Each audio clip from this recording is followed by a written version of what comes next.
ನಮಸ್ಕಾರ. ಉತ್ತರ ಕರ್ನಾಟಕ ಬೀದರ್ ನ್ಯೂಸ್ ರೌಂಡಪ್ಗೆ ಸ್ವಾಗತ. ನಾನು ಪ್ರಿಯಾಂಕಾ ಶ್ರೀಗುರು. ಬನ್ನಿ ಕ್ವಿಕ್ಕಾಗಿ ನೋಡೋಣ ಇಂದಿನ ಬೀದರ್ ಜಿಲ್ಲೆಯ ಪ್ರಮುಖ ಸುದ್ದಿಗಳನ್ನು. ಬೀದರ್ ಜಿಲ್ಲೆಯಲ್ಲಿ ಮಾದಕ ದ್ರವ್ಯಗಳ ವಿರುದ್ಧ ಪೊಲೀಸ್ ಇಲಾಖೆ ಮತ್ತೊಂದು ದೊಡ್ಡ ಕಾರ್ಯಾಚರಣೆ ನಡೆಸಿದೆ. ಬೀದರ್ ನಗರದ ಗಾಂಧಿಗಂಜ್ ಪೊಲೀಸ್ ಠಾಣೆ ವ್ಯಾಪ್ತಿಯಲ್ಲಿ ಅಕ್ರಮವಾಗಿ ನಾರ್ಕೋಟಿಕ್ ಅಂಶ ಹೊಂದಿರುವ ಸಿರಪ್ ಬಾಟಲಿಗಳನ್ನು ಮಾರಾಟ ಮಾಡುತ್ತಿದ್ದ ಇಬ್ಬರು ಆರೋಪಿತರನ್ನ ಪೊಲೀಸರು ಇತ್ತೀಚೆಗೆ ಬಂಧಿಸಿದ್ದಾರೆ. ಶಾಹೀನ್ ಕಾಲೇಜ್ ಕ್ರಾಸ್ ಸಮೀಪ ಸಾರ್ವಜನಿಕರಿಗೆ ಅನಧಿಕೃತವಾಗಿ ಸಿರಪ್ ಮಾರಾಟ ಮಾಡುತ್ತಿದ್ದರೆಂಬ ಖಚಿತ ಮಾಹಿತಿ ಮೇರೆಗೆ ಪೊಲೀಸರು ದಾಳಿ ನಡೆಸಿದರು. ದಾಳಿಯ ವೇಳೆ ಆರೋಪಿತ ಬಳಿ ಇದ್ದ 2 ಬ್ಯಾಗ್ಗಳನ್ನು ಪರಿಶೀಲನೆ ನಡೆಸಿದಾಗ ನಾರ್ಕೋಟಿಕ್ ಅಂಶ ಹೊಂದಿರುವ ಒಟ್ಟು 142 ಸಿರಪ್ ಬಾಟಲಿಗಳು ಪತ್ತೆಯಾಗಿದ್ದಾವೆ. ಇನ್ನು ಸುಮಾರು 24,424 ರೂಪಾಯಿ ಮೌಲ್ಯದ ಮುದ್ದೆ ಮಾಲನ್ನು ಜಪ್ತಿ ಮಾಡಲಾಗಿದೆ. ಬಂಧಿತ ಆರೋಪಿತರು ಈ ಸಿರಪ್ಗಳನ್ನು ಹೈದರಾಬಾದ್ನಿಂದ ತರಿಸಿ ಹೆಚ್ಚಿನ ಬೆಲೆಗೆ ಮಾರಾಟ ಮಾಡುತ್ತಿದ್ದಾರೆಂಬುದು ಪ್ರಾಥಮಿಕ ವಿಚಾರಣೆಯಲ್ಲಿ ಬಹಿರಂಗವಾಗಿದೆ. ಇನ್ನು ಪ್ರಕರಣ ಸಂಬಂಧ ಗಾಂಧಿಗಂಜ್ ಪೊಲೀಸ್ ಠಾಣೆಯಲ್ಲಿ ಎನ್ಡಿಪಿಎಸ್ ಕಾಯ್ದೆಯಡಿ ಪ್ರಕರಣ ದಾಖಲು ಮಾಡಲಾಗಿದ್ದು ಇಬ್ಬರು ಆರೋಪಿತರನ್ನು ನ್ಯಾಯಾಂಗ ಬಂಧನಕ್ಕೆ ಕಳಿಸಲಾಗಿದೆ. ನಿನ್ನೆ ಶಾಪೂರ್ ಗೇಟ್ ಕಡೆ ನಮ್ಮ ಬೀದರ್ ಪೊಲೀಸರು ಗಸ್ತು ಮಾಡುವಾಗ ಇಬ್ಬರು ಆರೋಪಿಗಳು 142 ಕಾಫ್ ಸಿರಪ್ ಬಾಟಲ್ಗಳನ್ನು ಕದ್ದು ಮುಚ್ಚಿ ಬೀದರ್ ಸಿಟಿ ಒಳಗಡೆ ತರಬೇಕಂತ ಪ್ರಯತ್ನ ಮಾಡುವಾಗ ರೈಡ್ ಮಾಡಿ ಎನ್ಡಿಪಿಎಸ್ ಪ್ರಕರಣ ದಾಖಲೆ ಮಾಡಿದ್ದಾರೆ. ಹೈದರಾಬಾದಿಂದ ಈ ರೀತಿ ವಿತೌಟ್ ಎನಿ ಲೈಸೆನ್ಸ್ ಇಷ್ಟು ಕಾಫ್ ಸಿರಪ್ ಬಾಟಲ್ಗಳನ್ನು ತಂದು ಇಲ್ಲಿ ಸಿಟಿಗೆ ಸಪ್ಲೈ ಮಾಡಬೇಕಂತ ಪ್ರಯತ್ನ ಮಾಡ್ತೀವಿ. ಇಬ್ಬರು ಆರೋಪಿಗಳನ್ನು ನಾವು ಹಿಡಿದು ನ್ಯಾಯಾಂಗ ಬಂಧನಕ್ಕೆ ಒಪ್ಪಿಸಿದ್ದೇವೆ. ಈಗಾಗಲೇ ನಾವು ಹಲವಾರು ಬಾರಿ ಎಚ್ಚರಿಕೆ ನೀಡಿದ್ದೇವೆ. ಡ್ರಗ್ಸ್ ಸೇವನೆ ಮಾಡುವುದು ಹಾಗೂ ಈ ರೀತಿ ಸಾಗಣೆ ಮಾಡುವುದು ಅಪರಾಧ. ಅಂಥವ್ರ ಮೇಲೆ ನಾವು ತೀವ್ರ ನಿಗಾ ಇಟ್ಟಿದ್ದೇವೆ ಅಂತ ಎಚ್ಚರಿಕೆ ನೀಡಿದ್ದೇವೆ. ಹೇಳಿದಂಗೆ ನಾವು ಅವರನ್ನು ಹಿಡಿತಾ ಇದ್ದೇವೆ. ಮತ್ತೊಂದು ಸರಿ ನಾವು ಎಚ್ಚರಿಕೆ ನೀಡ್ತಾ ಇದ್ದೇವೆ. ಬೀದರ್ ಪೊಲೀಸ್ ವತಿಯಿಂದ ಡ್ರಗ್ಸ್ ಸೇವನೆ ಮಾಡುವುದು ಹಾಗೂ ಸರಬರಾಜು ಮಾಡುವುದು 2 ಅಪರಾಧ. ಅವರನ್ನು ನ್ಯಾಯಾಂಗ ಬಂಧನಕ್ಕೆ ಒಪ್ಪಿಸಿ ಅವರ ಮೇಲೆ ತೀವ್ರ ಕಠಿಣ ಕ್ರಮ ಜರುಗಿಸಲಾಗುವುದಂತ ನಾನು ಎಚ್ಚರಿಕೆ ನೀಡುತ್ತಾ ಇದ್ದೇನೆ. ಹುಮ್ನಾಬಾದ್ ಮತಕ್ಷೇತ್ರದ ಹಳ್ಳಿಕೇಡ್ವಿ ಪಟ್ಟಣದಲ್ಲಿ ಪದವಿ ಪೂರ್ವ ಕಾಲೇಜು ಮಂಜೂರು ಮಾಡಿಸಬೇಕೆಂದು ವಿದ್ಯಾರ್ಥಿಗಳು ಮತ್ತು ಸಾರ್ವಜನಿಕರು ಶಾಸಕ ಡಾ ಸಿದ್ದು ಪಾಟೀಲ್ ಅವರಿಗೆ ಮನವಿ ಮಾಡಿದರು. ಸಾರ್ವಜನಿಕರ ಬೇಡಿಕೆಯ ಮೇರೆಗೆ ಶಾಸಕರು ಕಳೆದ 2024 ಹಾಗೂ 25ನೇ ಸಾಲಿನ ಬಜೆಟ್ ಅಧಿವೇಶನದಲ್ಲಿ ಕ್ಷೇತ್ರದ ಹಳ್ಳಿಕೇಡ್ವಿ ಪಟ್ಟಣದಲ್ಲಿ ಪದವಿ ಪೂರ್ವ ಕಾಲೇಜು ಮಂಜೂರಾತಿ ಮಾಡಬೇಕೆಂದು ಕಾಲೇಜು ಶಿಕ್ಷಣ ಸಚಿವರಿಗೆ ಶಾಸಕ ಡಾ ಸಿದ್ದು ಪಾಟೀಲ್ ಅವರು ಮನವಿ ಸಲ್ಲಿಸಿದರು. ಅದನ್ನು ರಾಜ್ಯ ಸರ್ಕಾರ ಕೂಲಂಕುಷವಾಗಿ ಪರಿಶೀಲನೆ ನಡೆಸಿ ಕ್ಷೇತ್ರದ ಮಕ್ಕಳ ಉನ್ನತಿಗಾಗಿ ಇಂದು 2025 ಹಾಗೂ 26ನೇ ಸಾಲಿನ ಶಾಲಾ ಶಿಕ್ಷಣ ಮತ್ತು ಸಾಕ್ಷರತಾ ಇಲಾಖೆಯ ವತಿಯಿಂದ ಕ್ಷೇತ್ರಕ್ಕೆ ಪದವಿ ಪೂರ್ವ ಕಾಲೇಜು ಮಂಜೂರಾತಿ ಆದೇಶ ಮಾಡಿದೆ. ಈ ಹಿನ್ನೆಲೆಯಲ್ಲಿ ಶಾಸಕ ಡಾ ಸಿದ್ದು ಪಾಟೀಲ್ ಸಂತಸದ ವ್ಯಕ್ತಪಡಿಸಿ ಪತ್ರಿಕಾ ಪ್ರಕಟಣೆ ಹೊರಡಿಸಿದ್ದಾರೆ. ಅದರಂತೆ ಇವತ್ತು ನಮ್ಮ ಮತಕ್ಷೇತ್ರದಲ್ಲಿ ಹಳ್ಳಿಕೇಡ್ವಿ ಒಂದು ಪಟ್ಟಣ ಇದೆ, ಪುರಸಭೆ ಇದೆ. ಅಲ್ಲಿ ಒಂದು PUC ಕಾಲೇಜು ಇಲ್ಲ, ಒಂದು ಡಿಗ್ರಿ ಕಾಲೇಜು ಇಲ್ಲ. ಸುತ್ತಮುತ್ತಿನ ಗ್ರಾಮಸ್ಥರು ಮತ್ತೆ ಆ ಊರಿನ ಮಕ್ಕಳು ಇವತ್ತು ಬೀದರು ಹುಮ್ನಾಬಾದ್ ಬಂದು ಅವರು ಎಜುಕೇಶನ್ ಮಾಡಬೇಕಾಗ್ತದ. ಆದ ಕಾರಣ ನಾನು ಸಂಬಂಧಪಟ್ಟ ಸಚಿವರಿಗೆ ಮನವಿ ಮಾಡ್ತಿಂತ ಮುಖಾಂತರ ನಮ್ಮ ಹಳ್ಳಿಕೇಡ್ವಿ ಪಟ್ಟಣದಲ್ಲಿ ಒಂದು PUC ಕಾಲೇಜು, ಒಂದು ಡಿಗ್ರಿ ಕಾಲೇಜ್ ಕೊಡ್ತಂದ್ರೆ ನಮ್ಮ ಮಕ್ಕಳಿಗೆ ಒಂದು ಒಳ್ಳೇದಾಗ್ತದ. ಅದರಂತೆ ಅಖಿಲ ಭಾರತ ವೀರಶೈವ ಮಹಾಸಭಾ 24ನೇ ಅಧ್ಯಕ್ಷರಾಗಿ ಆಯ್ಕೆಯಾದ ಬೀದರ್ ಜಿಲ್ಲಾ ಉಸ್ತುವಾರಿ ಸಚಿವ ಈಶ್ವರ್ ಖಂಡ್ರೆ ಅವರಿಗೆ ಬರುವ ಮಾರ್ಚ್ 22ರಂದು ಅಭಿನಂದನಾ ಕಾರ್ಯಕ್ರಮವನ್ನು ಹಮ್ಮಿಕೊಳ್ಳಲಾಗಿದೆ ಎಂದು ಅಭಿನಂದನಾ ಸಮಾರಂಭದ ಅಧ್ಯಕ್ಷ ಬಸವರಾಜ್ ಜಾಬ್ಶೆಟ್ಟಿ ತಿಳಿಸಿದ್ದಾರೆ. ಬೀದರ್ ಜಿಲ್ಲಾ ಪತ್ರಿಕಾ ಭವನದಲ್ಲಿ ಪತ್ರಿಕಾಗೋಷ್ಠಿ ನಡೆಸಿ ಮಾತನಾಡಿದ ಅವರು, ಅಖಿಲ ಭಾರತ ವೀರಶೈವ ಮಹಾಸಭಾ ಅಧ್ಯಕ್ಷರಾಗಿ ನಮ್ಮ ನೆಚ್ಚಿನ ಉಸ್ತುವಾರಿ ಸಚಿವರಾದ ಈಶ್ವರ್ ಖಂಡ್ರೆ ಅವರು ಆಯ್ಕೆಯಾದ ಬೆನ್ನಲ್ಲೇ ಬೀದರ್ ಜಿಲ್ಲೆಯ ಇಡೀ ಲಿಂಗಾಯತ ಸಮಾಜ ಅವರಿಗೆ ಅಭಿನಂದನೆ ಸಲ್ಲಿಸಬೇಕೆಂಬ ಮಹದಾಸೆಯನ್ನ ಇಟ್ಟುಕೊಂಡಿತ್ತು. ಈ ಹಿನ್ನೆಲೆ ಸಮಾಜದ ಎಲ್ಲ ಸಂಘಟನೆಗಳ ಹಾಗೂ ಮುಖಂಡರ ಸಹಯೋಗದಲ್ಲಿ ಇದೇ 22ನೇ ತಾರೀಕಿನಂದು ಅದ್ದೂರಿಯಾಗಿ ಅಭಿನಂದನಾ ಸಮಾರಂಭವನ್ನು ಹಮ್ಮಿಕೊಳ್ಳಲಾಗಿದೆ ಎಂದು ತಿಳಿಸಿದ್ದಾರೆ. ಅಭಿನಂದನಾ ಸಮಾರಂಭದ ಅಂಗವಾಗಿ ಸಂಜೆ 4 ಗಂಟೆಗೆ ಬಸವೇಶ್ವರ ವೃತ್ತದಿಂದ ಫಾರ್ಮಸಿ ಕಾಲೇಜಿನವರೆಗೆ ಬೃಹತ್ ಮೆರವಣಿಗೆ ಮೂಲಕ ತೆರಳಿ ಫಾರ್ಮಸಿ ಕಾಲೇಜಿನ ಆವರಣದಲ್ಲಿ ಬೃಹತ್ ವೇದಿಕೆ ಕಾರ್ಯಕ್ರಮವನ್ನು ಹಮ್ಮಿಕೊಳ್ಳಲಾಗುವುದು. ಕಾರ್ಯಕ್ರಮದಲ್ಲಿ ಜಿಲ್ಲೆಯ ಎಲ್ಲ ಜನಪ್ರತಿನಿಧಿಗಳು, ಮಠಾಧೀಶರು ಭಾಗಿಯಾಗಲಿದ್ದಾರೆ. ಮೆರವಣಿಗೆಗೆ ವಿವಿಧ ಕಲಾ ತಂಡಗಳು ಭಾಗಿಯಾಗಲಿದ್ದು ಇದನ್ನ ಒಂದು ಹಬ್ಬದ ರೀತಿ ಆಚರಣೆ ಮಾಡಲಾಗುವುದು ಎಂದು ಮಾಹಿತಿ ನೀಡಿದ್ದಾರೆ. 24ನೇ ರಾಷ್ಟ್ರೀಯ ಅಧ್ಯಕ್ಷರಾಗಿ ಆಯ್ಕೆಯಾಗಿರುವ ಕರ್ನಾಟಕ ಸರ್ಕಾರ ಅರಣ್ಯ, ಪರಿಸರ ಮತ್ತು ಜೀವಿಶಾಸ್ತ್ರ ಹಾಗೂ ಬೀದರ್ ಜಿಲ್ಲೆಯ ಉಸ್ತುವಾರಿ ಸಚಿವರಾದ ಸನ್ಮಾನ್ಯ ಶ್ರೀ ಈಶ್ವರ್ ಬಿ ಖಂಡ್ರೆ ಅವರಿಗೆ ಅಭಿನಂದನಾ ಸಮಾರಂಭ ಈ ಒಂದು ನಮ್ಮ ಬೀದರ್ ಜಿಲ್ಲೆಯ ಎಲ್ಲ ವೀರಶೈವ ಲಿಂಗಾಯತ ಸಮಾಜ ವತಿಯಿಂದ ಒಂದು ಭವ್ಯವಾದ ಕಾರ್ಯಕ್ರಮ ಏನಾದರೂ ಹಮ್ಮಿಕೊಂಡಿದ್ದೇವೆ. ಈ ಕಾರ್ಯಕ್ರಮ ಬರುವ 22ನೇ ತಾರೀಕು ರವಿವಾರ ದಿವಸ ಸಂಜೆ 6 ಗಂಟೆಗೆ ಫಾರ್ಮಸಿ ಕಾಲೇಜ್ ಕ್ಯಾಂಪಸ್ನಲ್ಲಿ ಇದು ಜರುಗಲಿದೆ. ಈ ಒಂದು ಕಾರ್ಯಕ್ರಮ ಭವ್ಯ ಮೆರವಣಿಗೆಯೊಂದಿಗೆ ಸಂಜೆ 4 ಗಂಟೆಗೆ ಬಸವೇಶ್ವರ ವೃತ್ತದಿಂದ ಬೊಮ್ಮಗುಂಡೇಶ್ವರ ವೃತ್ತದ ಮೂಲಕ ಕರ್ನಾಟಕ ಫಾರ್ಮಸಿ ಕಾಲೇಜ್ ಆವರಣದಲ್ಲಿ ಈ ಕಾರ್ಯಕ್ರಮ ಜರುಗಲಿದೆ. ಈ ಕಾರ್ಯಕ್ರಮಕ್ಕೆ ನಮ್ಮ ಬೀದರ್ ಜಿಲ್ಲೆಯ ಎಲ್ಲ ಪೂಜ್ಯರು, ಸ್ವಾಮಿಗಳು ಒಂದು ಹೆಚ್ಚಿನ ಸಂಖ್ಯೆಯಲ್ಲಿ ಆಗಮಿಸಲಿದ್ದಾರೆ. ಜೊತೆಗೆ ನಮ್ಮ ರಾಜಕೀಯ ಮುಖಂಡರು ಕೂಡ ಇದರಲ್ಲಿ ಯಾವುದೋ ಪಾರ್ಟಿ ಪಕ್ಷ ಭೇದ ಇಲ್ಲಾರ್ದೇನೆ, ಬಿಜೆಪಿ ಇಲ್ಲ, ಕಾಂಗ್ರೆಸ್ ಇಲ್ಲ, JDS ಇಲ್ಲ, ಎಲ್ಲಾ ಪಕ್ಷದ ಎಲ್ಲಾ ಮುಖಂಡರು, ನಮ್ಮ ಸಮಾಜದ ಮುಖಂಡರು, ಇನ್ಕ್ಲೂಡಿಂಗ್ ಅವರು MLAಗಳಾಗಲಿ, ಮಾಜಿ MLAಗಳಾಗಲಿ, MLC ಆಗಲಿ, MP ಅವರಾಗಲಿ, ತಾವೆಲ್ಲರೂ ಏನದ ಈ ಕಾರ್ಯಕ್ರಮದಲ್ಲಿ ಭಾಗವಹಿಸ್ತಾ ಇದ್ದಾರೆ. ಅವರೆಲ್ಲರಿಗೂ ಕೂಡ ತಮ್ಮ ಮುಖಾಂತರ ಇವತ್ತು ನಾನು ಇನ್ನೊಂದು ಸಲ ಅವರಿಗೂ ಕೂಡ ಸ್ವಾಗತವನ್ನು ಮಾಡ್ತೀನಿ. ಅವರಿಗೆ ಈ ಒಂದು ಕಾರ್ಯಕ್ರಮದ ಭವ್ಯವಾದ ಒಂದು ಮೆರವಣಿಗೆಯಲ್ಲಿ ವಿಶೇಷ ತಂಡಗಳು ಕೂಡ ಇದರಲ್ಲಿ ಪಾಲ್ಗೊಳ್ತಾ ಇದ್ದಾವೆ. ಅದರಲ್ಲಿಂದ ಕೂಡ ಎಲ್ಲ ಯುವಕರಿಗೆ ಹಿರಿಯರಾದ ಬಿಜು ಶೆಟ್ಗಾರ್ ಅವರು ಮಾತನಾಡಿ, ಇಡೀ ವೀರಶೈವ ಲಿಂಗಾಯತ ಸಮಾಜವು ಒಟ್ಟುಗೂಡಿ ಈ ಕಾರ್ಯಕ್ರಮವನ್ನು ಐತಿಹಾಸಿಕ ಕಾರ್ಯಕ್ರಮವನ್ನಾಗಿ ಮಾಡಲಿದ್ದೇನೆ. ಬೀದರ್ ಜಿಲ್ಲೆಯಿಂದ ಇಡೀ ರಾಜ್ಯಕ್ಕೆ ಒಂದು ಸಂದೇಶವನ್ನ ನೀಡೋಣ. ಇನ್ನು ಬೀದರ್ ಜಿಲ್ಲೆಯ ಲಿಂಗಾಯತ ಸಮಾಜದ ಎಲ್ಲ ಜಾತಿಗಳು, ಪಂಗಡಗಳು ಹಾಗೂ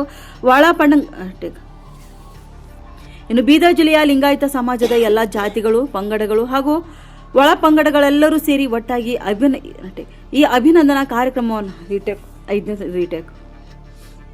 ಹಿರಿಯರಾದ ಬಿಜು ಶೆಟ್ಗಾರ್ ಅವರು ಮಾತನಾಡಿ, ಇಡೀ ವೀರಶೈವ ಲಿಂಗಾಯತ ಸಮಾಜವು ಒಟ್ಟುಗೂಡಿ ಈ ಕಾರ್ಯಕ್ರಮವನ್ನು ಐತಿಹಾಸಿಕ ಕಾರ್ಯಕ್ರಮವನ್ನಾಗಿ ಮಾಡಲಿದ್ದೇವೆ. ಬೀದರ್ ಜಿಲ್ಲೆಯಿಂದ ಇಡೀ ರಾಜ್ಯಕ್ಕೆ ಒಂದು ಸಂದೇಶವನ್ನ ನೀಡೋಣ. ಬೀದರ್ ಜಿಲ್ಲೆಯ ಲಿಂಗಾಯತ ಸಮಾಜದ ಎಲ್ಲ ಜಾತಿಗಳು, ಪಂಗಡಗಳು ಹಾಗೂ ಒಳ ಪಂಗಡಗಳೆಲ್ಲರೂ ಸೇರಿ ಒಟ್ಟಾಗಿ ಈ ಅಭಿನಂದನಾ ಕಾರ್ಯಕ್ರಮವನ್ನ ಮಾಡೋಣ ಎಂದು ತಿಳಿಸಿದರು.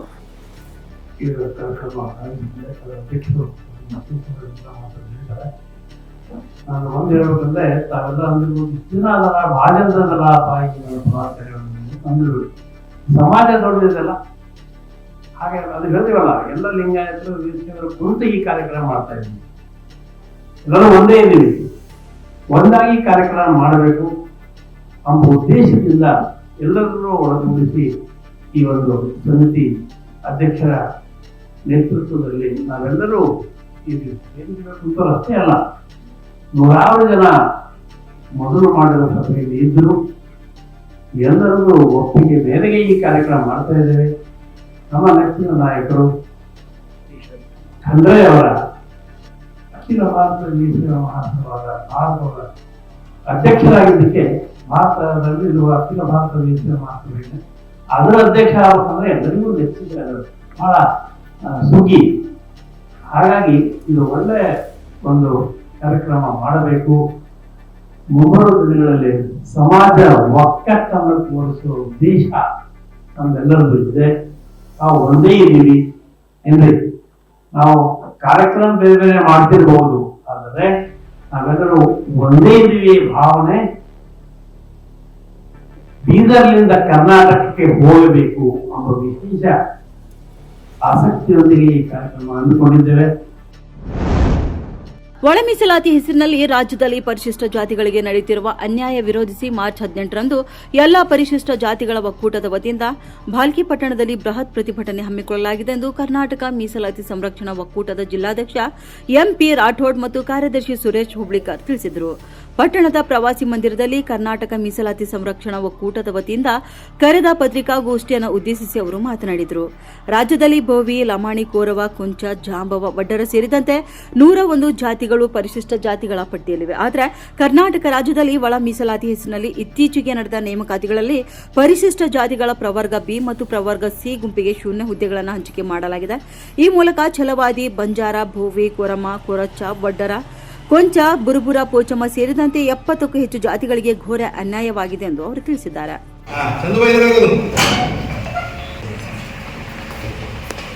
ನಾವು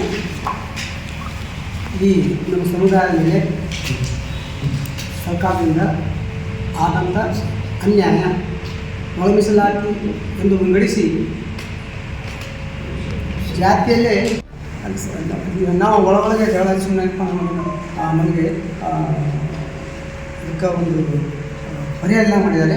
ಅದಕ್ಕೆ ನಮಗೆ ಬೀದಿ ನೋಟಿಸನ್ ಬರ್ತಾಯಿದೆ. ಮೊನ್ನೆ ಇಲ್ಲಿ ಸರ್ಕಾರದಿಂದ ಆಯ್ಕೆಯಾದಂಥ ಯೂನಿವರ್ಸಿಟಿಯಲ್ಲಿ ಪರಿಶಿಷ್ಟ ಜಾತಿ ABC ಅಂತ ವಿಂಗಡಣೆ ಮಾಡಿದಾಗ ಎಲ್ಲ ಆಯ್ಕೆಯಲ್ಲಿ ಆದಂಥ ಎಲ್ಲ ಅಭ್ಯರ್ಥಿಗಳು ಬರೀ A ವರ್ಗದಿಂದ ಬಂದು BCಗೆ ಯಾವುದೇ ಇದು ಸೀಟ್ ಸಿಗಲಿಲ್ಲ. ಹೀಗಾಗಿ ಇದು ತುಂಬ ಅನ್ಯಾಯ. ಅದಕ್ಕೆ ನಮ್ಮದೇನಪ್ಪ ಅಂದ್ರೆ ನಮ್ಮ ಈ ಒಕ್ಕೂಟ ನಮ್ಮ ಒಕ್ಕೂಟ ಅದಲ್ಲ, ಕರ್ನಾಟಕ ವಿಸ್ತಾರ ಸಂಘಟನಾ ಒಕ್ಕೂಟ, ಇದರ ಗುರಿ ಏನಪ್ಪ ಅಂದರೆ ನಮ್ಮದು ಒಂದೇ ಬೇಡಿಕೆ ಏನಪ್ಪ ಅಂದ್ರೆ ಇದು ಮೊದಲನೇ ಹಳೆಯ ಪದ್ಧತಿ 15% ಮೊದಲೇ ಇತ್ತು, ಯಥಾ ಪ್ರಕಾರ ಇಟ್ಟು ಎಲ್ಲರಿಗೂ ಅನುಕೂಲ ಮಾಡಿಕೊಡ್ಬೇಕು. ಅವು ಸರ್ಕಾರ ಏನು ಹೊಸ ಮೀಸಲಾತಿ ನಿರ್ಣಯ ಮಾಡಿದೆ, ಅದನ್ನು ಕೈ ಬಿಡಬೇಕು ಅಂತಕ್ಕಂಥದ್ದು ನಮ್ಮ ಒತ್ತಾಯ. ಎಲ್ಲರಿಗೆ ಪತ್ರಿಕಾ ಮಾಧ್ಯಮದವರಿಗೆ ನಮ್ಮನ್ನ ಭೂಮಿ ಲಂಬಾಣಿ ಕೊಂಚ ಅಂದರೆ ಬರುವ 18ನೇ ತಾರೀಕು ಮಾರ್ಚ್ 18ನೇ ತಾರೀಕು ಹಾಲ್ಗೆ ಪಾಪಾ ಚೌಕ್ ವೃತ್ತದಿಂದ ಗಾಂಧಿ ಚೌಕಿಂದ ಅಂಬೇಡ್ಕರ್ ಚೌಕ್ ತಹಸೀಲ್ ಆಫೀಸ್ವರೆಗೆ. ಅದಕ್ಕಾಗಿ ತಮ್ಮೆಲ್ಲ ಪತ್ರಕರ್ತರಲ್ಲಿ ಮನವಿ ಏನಂದರೆ ಈ ನಮ್ಮ ಹೋರಾಟಕ್ಕೆ ನಿಮ್ಮೆಲ್ಲರ ಬೆಂಬಲ ಇರಬೇಕು ಮತ್ತು ಅದಕ್ಕೆ ಮತ್ತು ಈ ಹೋರಾಟ ಇದೆ ಅಂತ ನೀವೆಲ್ಲ ಪತ್ರಿಕೆಯಲ್ಲಿ ಬರಬೇಕೆಂದು ತಮ್ಮಲ್ಲಿ ವಿನಂತಿ ಮಾಡ್ತೀವಿ. ಸಮಾಜ SC ಶೆಡ್ಯೂಲ್ ಕಾಸ್ಟ್ನಲ್ಲಿ 101 ಜಾತಿಗಳಿವೆ. 101 ಜಾತಿಗಳಲ್ಲಿ ಅವುಗಳನ್ನು ಒಡೆದು ಅವುಗಳನ್ನು ವಿಭಾಗ ಮಾಡಿ ವಿಂಗಡಣೆ ಮಾಡಿ ಪರಸ್ಪರ ಹಂಚಿ ಅವುಗಳ ಇದ್ದಂಥ 101 ಜಾತಿಗಳು ಒಂದಿದ್ದನ್ನು ಕಡಿದು ಅವರಿಗೆ ಜಗಳ ಹಚ್ಚದಂತ. ಬೀದರ್ ಜಿಲ್ಲೆಯ ಪಟ್ಟಣದ ಸಮುದಾಯದ ಆರೋಗ್ಯ ಕೇಂದ್ರದಲ್ಲಿ ವಿಶ್ವ ಕಿಡ್ನಿ ದಿನಾಚರಣೆ ಅಂಗವಾಗಿ ಕಿಡ್ನಿ ಆರೋಗ್ಯ ಕುರಿತು ಜಾಗೃತಿ ಕಾರ್ಯಕ್ರಮ ಆಯೋಜಿಸಲಾಯಿತು. ಕಾರ್ಯಕ್ರಮದಲ್ಲಿ ಸಾರ್ವಜನಿಕರಿಗೆ ಕಿಡ್ನಿಯ ಆರೋಗ್ಯದ ಮಹತ್ವ ಹಾಗೂ ಅದನ್ನು ಕಾಪಾಡಿಕೊಳ್ಳುವ ಕುರಿತು ವೈದ್ಯರು ಮತ್ತು ಆರೋಗ್ಯ ಸಿಬ್ಬಂದಿ ಮಾಹಿತಿಯನ್ನು ನೀಡಿದ್ದಾರೆ. ಆಡಳಿತ ವೈದ್ಯಾಧಿಕಾರಿ ಡಾ ಶಶಿಕಾಂತ್ ಕಾನಾಡೆ ಮಾತನಾಡಿ, ಕಿಡ್ನಿ ಮಾನವ ದೇಹದ ಅತ್ಯಂತ ಪ್ರಮುಖ ಅಂಗವಾಗಿದೆ. ಅದರ ಆರೋಗ್ಯ ಕಾಪಾಡಿಕೊಳ್ಳಲು ಸಮತೋಲನ ಆಹಾರ ಸೇವನೆ ಮಾಡುವುದು, ಸಾಕಷ್ಟು ನೀರು ಕುಡಿಯುವುದು, ನಿಯಮಿತ ವ್ಯಾಯಾಮ ಮಾಡುವುದು ಅತ್ಯಗತ್ಯ ಎಂದು ತಿಳಿಸಿದರು.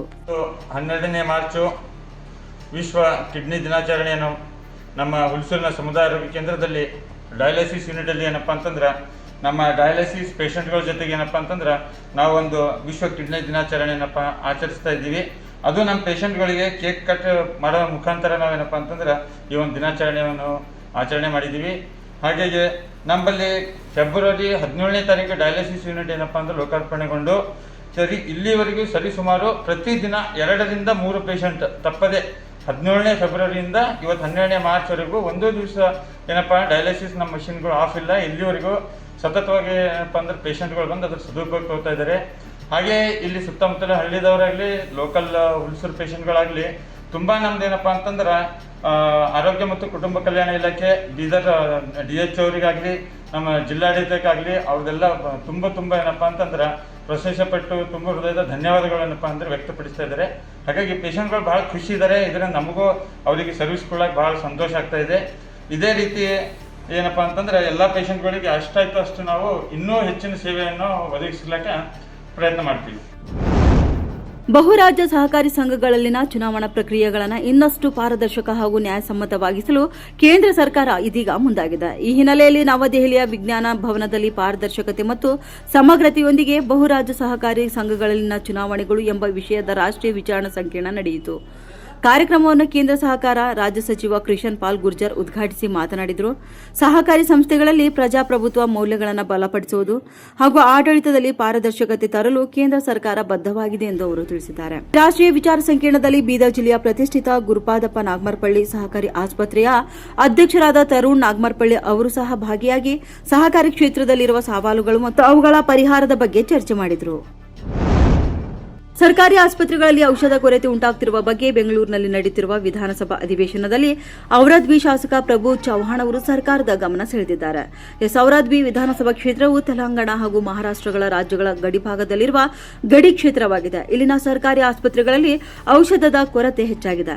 ಬೇರೆ ಭಾಗಗಳಿಗೆ ಹೋಲಿಕೆ ಮಾಡಿದರೆ ನಮ್ಮಲ್ಲಿ ಸಮಸ್ಯೆ ಬಹಳಷ್ಟಿದ್ದು ಇದರಿಂದ ಬಡ ರೋಗಿಗಳು ತೀವ್ರ ಸಮಸ್ಯೆಗಳನ್ನು ಎದುರಿಸುತ್ತಿದ್ದಾರೆ. ಇನ್ನು ಸರ್ಕಾರಿ ಆಸ್ಪತ್ರೆಗಳಲ್ಲಿ ವೈದ್ಯರು ಸೂಚಿಸುವ ಔಷಧಿ ಹೊರಗಿನಿಂದ ಖರೀದಿಸಬೇಕಾದಂತಹ ಪರಿಸ್ಥಿತಿ ಪರಿಸ್ಥಿತಿ ನಿರ್ಮಾಣವಾಗಿದ್ದು, ಇದರಿಂದ ಬಡ ರೋಗಿಗಳ ಮೇಲೆ ಆರ್ಥಿಕ ಭಾರ ಬೀಳ್ತಿದೆ. ಆದುದರಿಂದ ತಕ್ಷಣವೇ ಅಗತ್ಯ ಔಷಧಿಗಳ ಸಮರ್ಪಕ ಪೂರೈಕೆ ಮಾಡುವಂತೆ ಕ್ರಮ ಕೈಗೊಳ್ಳಬೇಕು ಎಂದು ಮನವಿ ಮಾಡಿದರು. ಇದಕ್ಕೆ ಪ್ರತಿಕ್ರಿಯೆ ನೀಡಿದ ಆರೋಗ್ಯ ಸಚಿವ ದಿನೇಶ್ ಗುಂಡೂರಾವ್, ಕೆಎಸ್ಎಂಎಸ್ಸಿಎಲ್ ಮೂಲಕ ಔಷಧ ಪೂರೈಕೆ ವ್ಯವಸ್ಥೆಯಲ್ಲಿ ಮಹತ್ವದ ಸುಧಾರಣೆ ತರಲಾಗಿದೆ. ಇನ್ನು ರಾಜ್ಯಾದ್ಯಂತ ಸರ್ಕಾರಿ ಆಸ್ಪತ್ರೆಗಳಿಗೆ ಔಷಧ ಪೂರೈಸುವ ಕಾರ್ಯ ನಡೆಯುತ್ತಿದ್ದು, ಟೆಂಡರ್ ಕೂಡ ಆಗಿದೆ. ಇನ್ನು ಖರೀದಿ ಆದೇಶಗಳಾಗಿವೆ. ಮುಂದಿನ ದಿನಗಳಲ್ಲಿ ಔಷಧಿ ಕೊರತೆ ಉಂಟಾಗದಂತೆ ಸರ್ಕಾರ ಸೂಕ್ತ ಕ್ರಮ ಕೈಗೊಳ್ಳಲಿದೆ ಎಂದು ಭರವಸೆ ನೀಡಿದ್ದಾರೆ. ಈಗ ಅವ್ರ ಕೆಲಸ ಚವಾಣ ಪೆಂಡಿಂಗ್ ಇದೆ, ಕೆಲಸ ಮಾಡ್ತೀವಿ. ಸಮಾವೇಶನ ಪೂರಕವಾಗಿ ನಮ್ಮ ಕಡೆ ಮೆಡಿಸಿನ್ ಕೊರತೆ ನಮ್ಮ ಕಡೆ ಬಹಳ ಇದೆ. ನಮ್ಮ ಬೇರೆಗಡೆಯಿಂದ ನಮ್ಮ ಕಡೆ ಬಹಳ ಮೆಡಿಸಿನ್ ಕೊರತೆ ಇದೆ. ಅದಕ್ಕಾಗಿ ತಮ್ಮ ಮುಖಾಂತರ ಮಂತ್ರಿಗೆ ವಿನಂತಿ ಮಾಡ್ತಾ ಇದ್ದೀನಿ. ನಮ್ಮ ತಾಲೂಕು ಬಾರ್ಡರ್ ತಾಲೂಕು ಇದೆ, ಇಲ್ಲಿ ಮಹಾರಾಷ್ಟ್ರ ತೆಲಂಗಾಣ. ಅದಕ್ಕಾಗಿ ರೋಗಿಗೆ ಬಹಳ ಆಗ್ತಾ ಇದೆ. ಅದಕ್ಕಾಗಿ ತಾವು ಮೆಡಿಸಿನ್ ಕೊರತೆ ಯಾವ ತರ ತಾವು ಇಲ್ಲ. ಈಗ ಹೇಗೋ ನೋಡಿ, ಮೆಡಿಸಿನ್ ಎಲ್ಲಾ ಕಡೆ ತಗೊಳ್ಳೋದು ನಮ್ಮಿಂದ ಸಪ್ಲೈ ಆಗಿರೋದು. ಈಗ ನಾವು ನಮ್ಮ KSMSC ದೊಡ್ಡ ಸುಧಾರಣೆ ಮಾಡೋದಕ್ಕೆ ಹೋಗಿ ನಾವು ಮಾಡಿದ್ದೇವೆ. ಎಲ್ಲ ಕೂಡ ಈಗ ಟೆಂಡರ್ಗಳಾಗಿದೆ, ಪರ್ಚೇಸ್ ಆರ್ಡರ್ಗಳು ಇಶ್ಯೂ ಆಗಿದೆ. ಎಲ್ಲ ಈ ತಿಂಗಳು ಕೊನೆಗೆಲ್ಲ ಬರ್ತಾ ಉಂಟು. ಅದು ಇಡೀ ವರ್ಷದ ಸಪ್ಲೈ ನಾವು ಸ್ಟ್ಯಾಗರ್ಡ್ ಸಪ್ಲೈ ಮಾಡ್ತಾ ಇದೀವಿ. ಸೊ ಹೇಗೋ ಅದ್ರ ಬಗ್ಗೆ ಮೋಸ್ಟ್ಲಿ ಚರ್ಚೆಗೆ ತಗೊಳ್ತಾ ಇದ್ದೀರಾ. ಇವತ್ತೇನು ನಿಲುವಳಿ ಸೂಚನೆ ಬೇರೆ ಇದೆ. ಸೊ ದೀರ್ಘಕಾಲ ಚರ್ಚೆನೂ ಆಗ್ತದೆ. ಎಲ್ಲ ಮಾಹಿತಿನ ಅದ್ರಲ್ಲಿ ಇಡ್ತೀನಿ ನಾನು, ಎಷ್ಟಿದೆ, ಎಷ್ಟು ಸಪ್ಲೈ ಆಗಿದೆ, ಎಲ್ಲೆಲ್ಲಿ ಯಾವ ಹಂತದಲ್ಲಿದೆ ಅಂತ. ಅದಕ್ಕೋಸ್ಕರ ಅದನ್ನ ಆ ಚರ್ಚೆಯಲ್ಲಿ ಎಲ್ಲಾ ವಿಷಯಗಳನ್ನ ನಾವು ಮತ್ತೊಮ್ಮೆ ಮಾತಾಡೋಣ.